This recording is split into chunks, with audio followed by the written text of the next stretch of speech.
Hello बच्चों, चलिए प्रश्नों को देखते हैं। प्रश्न है Cu के वर्जित अयस्क में होते हैं। बच्चों हमें यहाँ पर 4 विकल्प दिए हैं। तो इस प्रश्न की मुख्य अवधारणा की बात करते हैं बच्चों। मुख्य अवधारणा।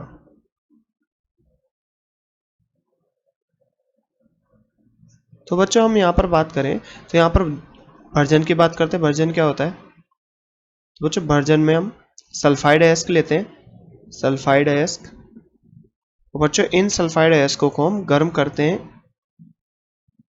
सल्फाइड अयस्क इनको बच्चों हम गर्म करते हैं कहाँ तक? गलनांक बिंदु से कम ताप तक। गलनांक बिंदु से कम ताप तक। बिंदु से कम ताप।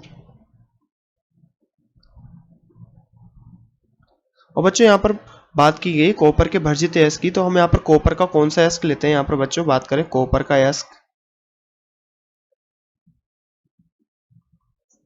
तो बच्चों हम यहाँ पर लेते हैं कॉपर का अयस्क कॉपर पायराइट CuFeAS2।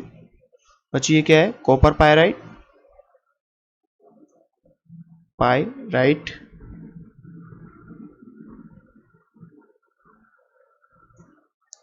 अब बच्चों ये यहाँ पर इस अयस्क का, कॉपर के इस अयस्क का बच्चों हम यहाँ पर भर्जन करते हैं।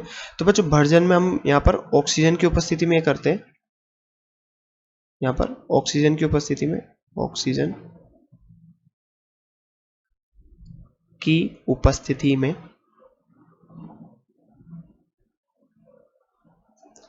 तो बच्चों यहाँ पर हम बात करें कॉपर पायराइट की। तो यहाँ पर सबसे पहले अभिक्रिया क्या होती है बच्चों? ऑक्सीजन की उपस्थिति में अभिक्रिया हो रही है। हम ऑक्सीजन की उपस्थिति में भर्जन कर रहे हैं। तो यहाँ पर सबसे पहले कॉपर और पायराइट की अभिक्रिया होती है 2CuFeS2। तो बच्चों यहाँ पर ऑक्सीजन की उपस्थिति में हम इसको गर्म करते हैं और ये बच्चों यहाँ पर भर्जन करते हैं। तो यहाँ पर कुछ निम्न अभिक्रियाएं होती है बच्चों जिसे हम देखते हैं। यहाँ पर बच्चों हमें प्राप्त होता है कॉपर क्यूप्रस सल्फाइड प्लस बच्चों हमें प्राप्त होता है 2FeS यानी फेरस सल्फाइड और बच्चों यहाँ पर सल्फर डाइऑक्साइड हमें यह प्राप्त होता है। यहाँ पर हम इसका भर्जन करते हैं।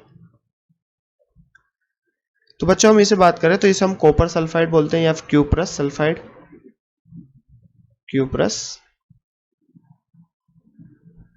सल्फाइड। बच्चों यहाँ पर है फेरस सल्फाइड, फेरस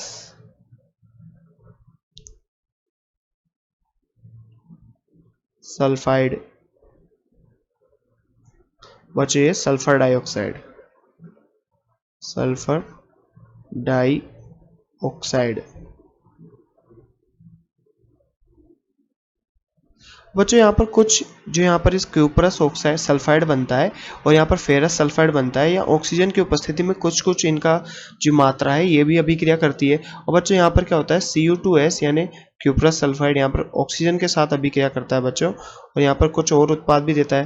अब ऑक्सीजन की उपस्थिति में यहाँ पर अभिक्रिया करके बच्चों क्या बनता है? Cu2O कॉपर का ऑक्साइड बनता है बच्चों और साथ में यहाँ पर क्या बनता है? Sulphur dioxide. अब बच्चों यहाँ पर इस रासायनिक अभिक्रिया को संतुलित किया जाए तो 2 3 और यहाँ पर 2 ये और यहाँ 2 SO2।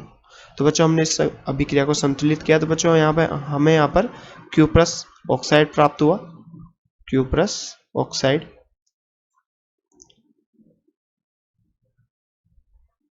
और बच्चों यहाँ पर FeS है फेरस सल्फाइड, ये भी अभिक्रिया कर लेता है बच्चों किसके साथ? ऑक्सीजन के साथ।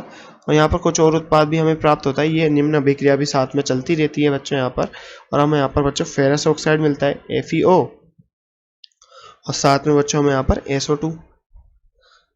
तो ये क्या है बच्चों? Ferrous sulphide. ये तो बच्चों यहाँ पर फेरस सल्फाइड था और ये क्या है? Ferrous oxide, ferrous oxide. बच्चों इस रासायनिक समीकरण को संतुलित किया जाए तो यहाँ पर 2 3 2 और 2। तो बच्चों यहाँ पर कॉपर पायराइट के भर्जन के दौरान ये कुछ अभिक्रियाएं यहाँ पर प्राप्त होती है और यहाँ पर इन अभिक्रियाओं के कुछ उत्पाद प्राप्त हुए होते हैं। तो बच्चों यहाँ पर कॉपर के भर्जित अयस्क यानी कॉपर पायराइट का जब हम भर्जन करते हैं तो भर्जित अयस्क में हमें बच्चों ये निम्न उत्पाद प्राप्त होते हैं। तो चलिए बच्चों अभी इस प्रश्न के विकल्प को देखते हैं। विकल्प नंबर ए है बच्चों केवल Cu2O। तो बच्चों यहाँ पर हमें सिर्फ केवल Cu2O प्राप्त नहीं हुआ है, हमें और भी प्राप्त हुए हैं। बच्चों केवल Cu2S बच्चों नहीं, हमें यहाँ पर और उत्पाद भी प्राप्त हुए हैं। अब बच्चों यहाँ पर तीसरा विकल्प है Cu2O तथा Cu2S दोनों। तो बच्चों यहाँ पर हमें Cu2S और Cu2O दोनों प्राप्त हो रहे हैं, तो बच्चों ये विकल्प सही हो सकता है। और बच्चों यहाँ पर दिया है धात्विक कॉपर, तो बच्चों यहाँ पर किसी भी अभिक्रिया में हमें धात्विक कॉपर नहीं मिला है, तो बच्चों इस प्रश्न का सही उत्तर होगा विकल्प नंबर सी, Cu2O तथा Cu2S दोनों। तो बच्चों आशा करते हैं आपको प्रश्न समझ में आया होगा। धन्यवाद।